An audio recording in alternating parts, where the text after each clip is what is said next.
Hey everyone, and welcome to the Defining Your Life podcast, where we focus on living in our purpose, practicing presence, and activating our power in each moment. I'm Marsharelle, your resident pep talk provider, and I invite you to join me as we continue to learn, lift each other up, and strive to level up together. Because we are never finished defining our lives, and it takes a village, so let's build one. Stay tuned for the episode.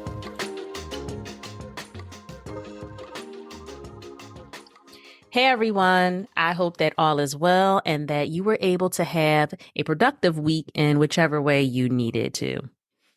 If you were here last week, I did mention my struggle with what I'm going to call depletion recovery.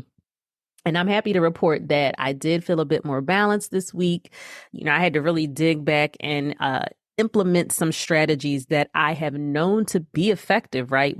Just help me get back on track. And one of those things is calendar blocking. And let me just say, if you don't calendar block, I urge you to start right away. And if you do, congrats to you for knowing and using the hack, because I'm telling you, you can blink and be out here feeling like your calendar is the ultimate puppet master and you're Pinocchio. And that's where I was.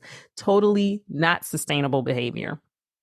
So I'm thankful that I was able to take my calendar by the reins and reclaim some of my time.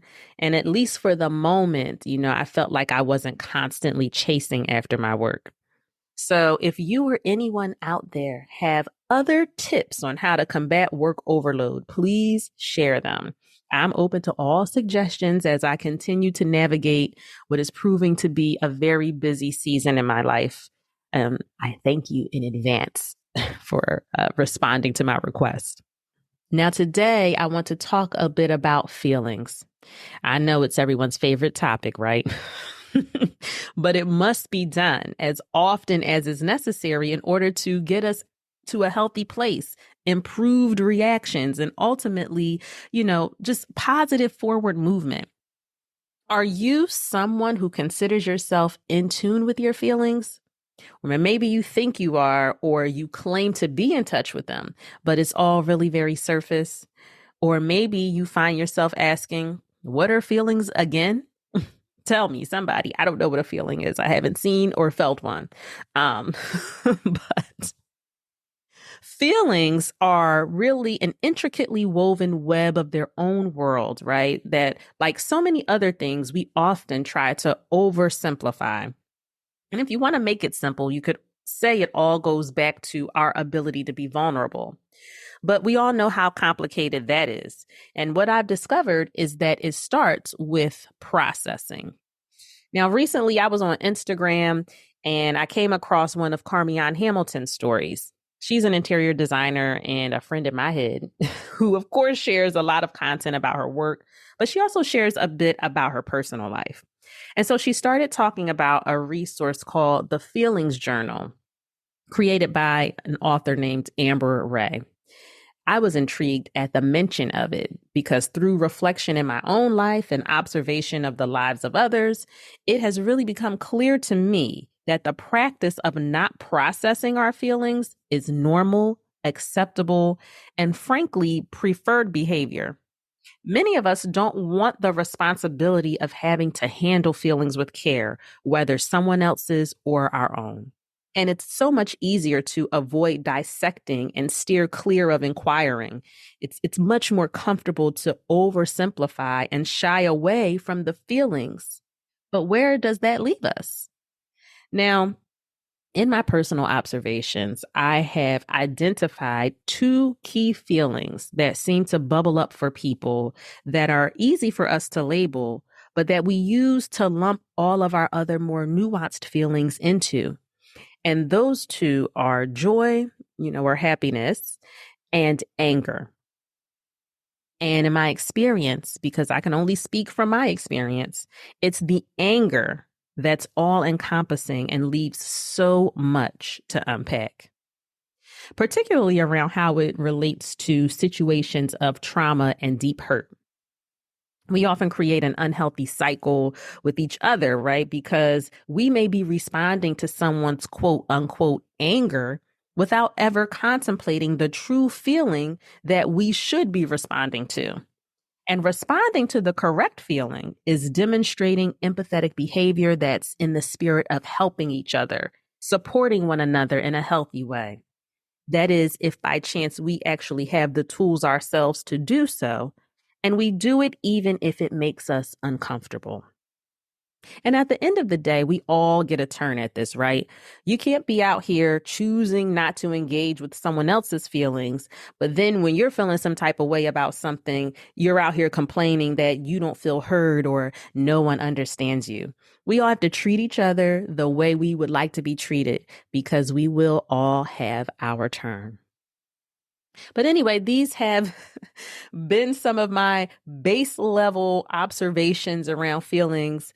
And with the intention of continuing to mature in this area, I was naturally drawn to that conversation around the feelings journal. And you know what I did? I went and grabbed a copy. Now, this isn't sponsored, y'all. Let me be very clear.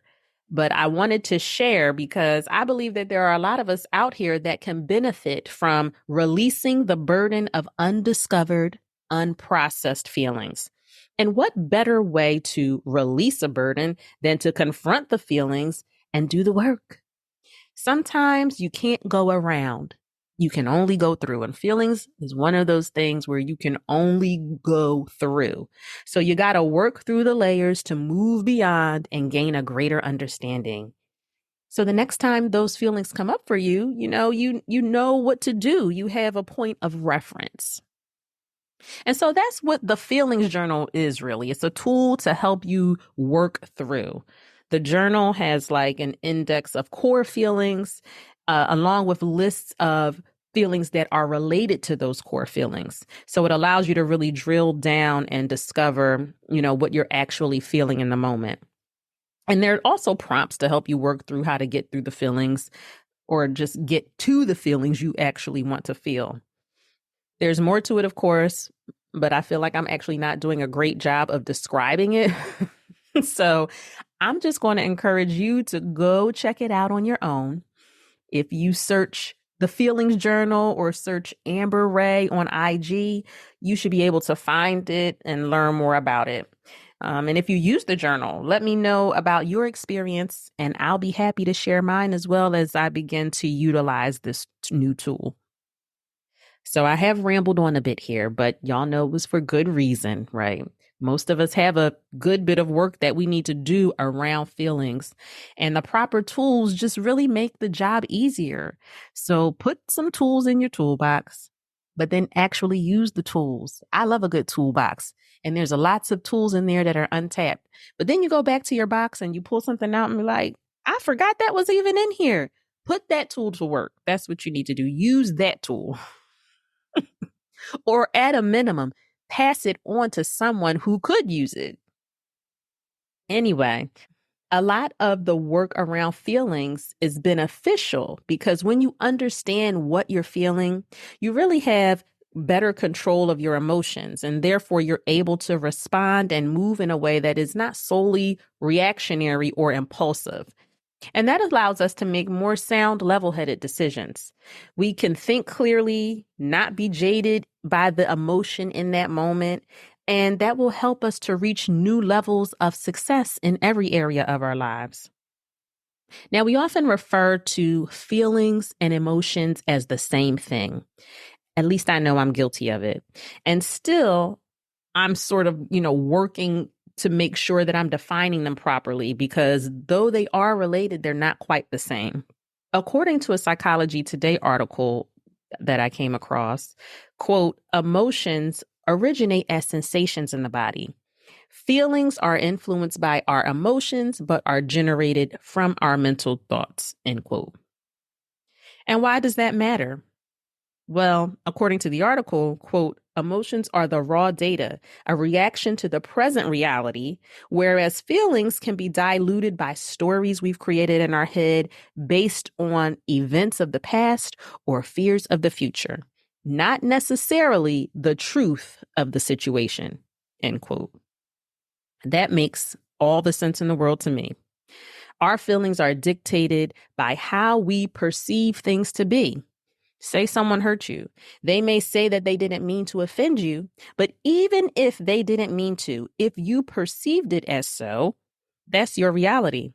And while that hurt that came as a result may feel very real and true, no matter what the offender may or may not have admitted to, we have to acknowledge that if we're turning something over and over and over in our head, we probably morph it a little bit over time, right? And it'll begin to lose some truth and authenticity. Have you ever retold a story and someone else that was there says, I don't remember it happening that way? We got to be careful of creating a skewed reality that informs our feelings. So do the work to get to the root cause of the feeling, also known as your emotion, and that's where the truth lies. I'm going to leave you with a quote from Anne Frank today. But feelings can't be ignored, no matter how unjust or how ungrateful they seem. So don't ignore your feelings, y'all. Don't glaze over them. Feelings are meant to be felt, but they can be felt more truly if we are taking the time to acknowledge our emotions, assess our feelings, and if you search for the truth within, you will find your freedom. Thanks so much for listening today. If what you've been hearing has been beneficial, please remember to share, rate, review, and subscribe. Follow us on IG, subscribe to the Defining Your Life blog, engage with us in email. There are so many channels for which to build connection and community. I hope you take advantage of some. And I can't wait to chat with you all again next week. And you know what to do.